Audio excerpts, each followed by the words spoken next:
আসসালামু আলাইকুম, কেমন আছেন সবাই? আশা করছি সবাই ভালো আছেন। আমি আজকে আপনাদের জন্য কয়েকটি নকশি পিঠার ডিজাইন নিয়ে এসেছি। খুব সহজে আপনারা এটা দেখলে শিখে ফেলতে পারবেন। আর আশা করছি পুরো ভিডিওর সাথে থাকবেন। আর আমার চ্যানেলটি যদি ভালো লাগে, আমার ভিডিওটি যদি ভালো লাগে, আমার চ্যানেলটি সাবস্ক্রাইব করবেন এবং লাইক দিয়ে পাশে থাকবেন।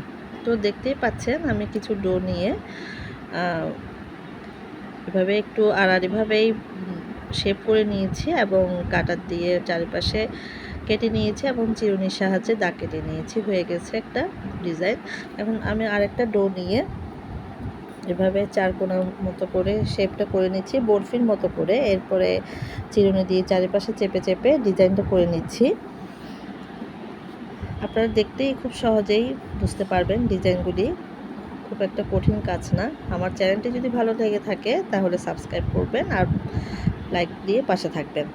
এবং আমি একটা কাঠির সাহায্যে ছোট ছোট ফোঁটা ফোঁটা করে দিয়ে দিলাম ডিজাইনটা সৌন্দর্যের জন্য। হয়ে গেল আমার আরেকটি ডিজাইন। এখন আমি আরেকটা গোল করে ডো নিয়ে ছুরির সাহায্যে এভাবে দাগ কেটে কেটে নিচ্ছি, দেখতেই পাচ্ছেন।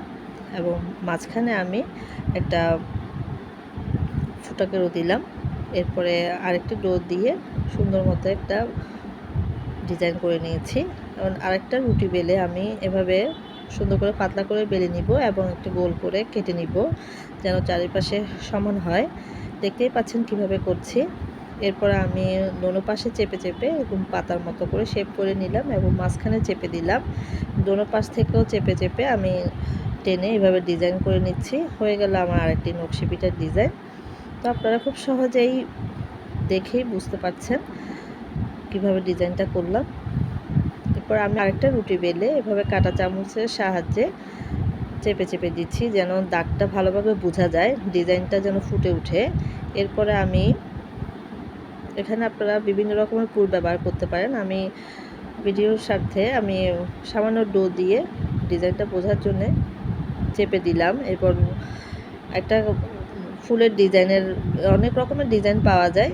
আমি এই ডিজাইনটাই শেপটাই ইউজ করলাম এবং চেপে এই যে দেখতে পাচ্ছেন একটা ফুলের আকৃতির ডিজাইনটা করে নিলাম। হয়ে গেল আমার একটা ডিজাইন। এবং আমি আরেকটা রুটি লম্বালম্বিভাবে বেলে নিয়েছি এবং একটা গোলাকৃতির এই যে মুখার সাহায্যে আমি এভাবে চেপে চেপে দেখতেই পাচ্ছেন আমার শেপটা কিভাবে কাটছি আমি। আপনারা একটু খেয়াল করলেই বুঝতে পারবেন আমি কিভাবে করছি। তো এটা আপনারা যদি কোনো রকমের বিস্কিট বানাতে চান, বিস্কিটের ডিজাইনটা আসলে এভাবে করা যায়। আপনারা এভাবে এগুলো পিঠা বানিয়ে তেলের মধ্যে দিয়ে শিরাতে দিয়ে খাওয়া যায় বিভিন্ন রকমের। তো হয়ে গেল আমার আরেকটা ডিজাইন। তো আশা করছি ভিডিওটি ভালো লেগেছে। ধন্যবাদ।